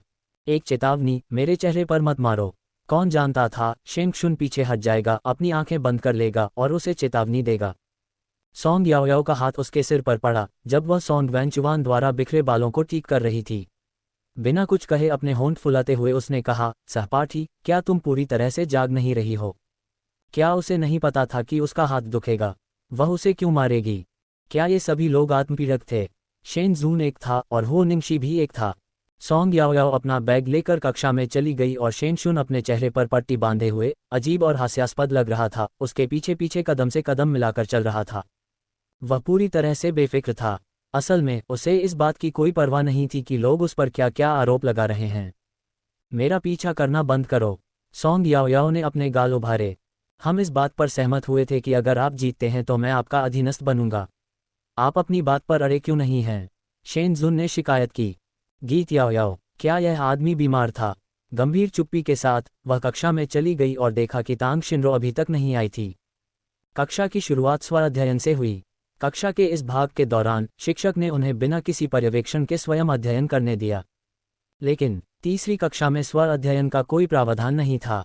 सोंग याओयाओ ने अपने बैग से एक लाल वीडियो गेम कंसोल निकाला और अपनी डेस्क पर लेटकर प्लेन वॉर्स खेलना शुरू कर दिया। सबसे ज्यादा अंक अभी भी एल्डर हुओ के थे और इससे सोंग याओयाओ नाराज हो गई। वह उससे आगे निकलना चाहती थी। सहपाठी, कौन जानता था कि तुम कक्षा में वीडियो गेम खेलोगे? शेन शुन अपनी मेज पर झुक गया और ऐसे हंसा जैसे उसने कुछ नया खोज लिया हो। सोंग याओयाओ ने उनकी उपेक्षा की और खेल पर ध्यान केंद्रित किया।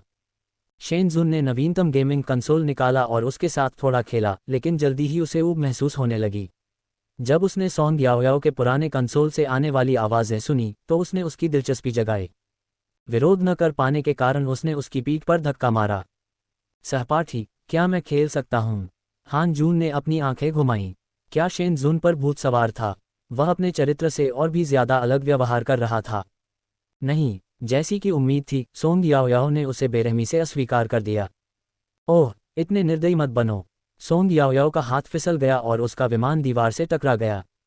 स्क्रीन पर अंग्रेजी में एक पंक्ति दिखाई दी। वह असफल हो गई थी।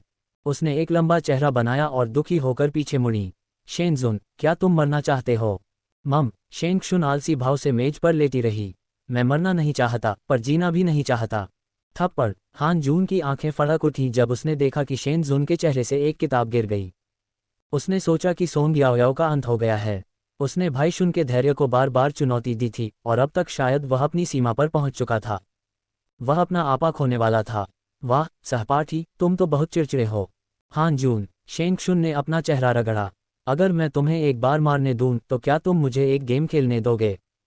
गीत याओ याओ, मैं भी भुगतान कर सकता हूँ। 100 प्रति राउंड। सॉन्ग याओ याओ ने अपने सामने रखे कंसोल पर थपकी दी और मधुर मुस्कान दी। सौदा। हान जून ये देखकर बर्दाश्त नहीं कर सका कि शेन जून ने सॉन्ग याओ याओ को नोटों का एक ढेर दिया और खुशी से कंसोल उठा लिया। उसका चेहरा उलझन से भरा हुआ था। क्या नवीनतम कंसोल मज़ेदार नहीं था, या क्या उसके पास खर्च करने के लिए बहुत ज़्यादा पैसे थे?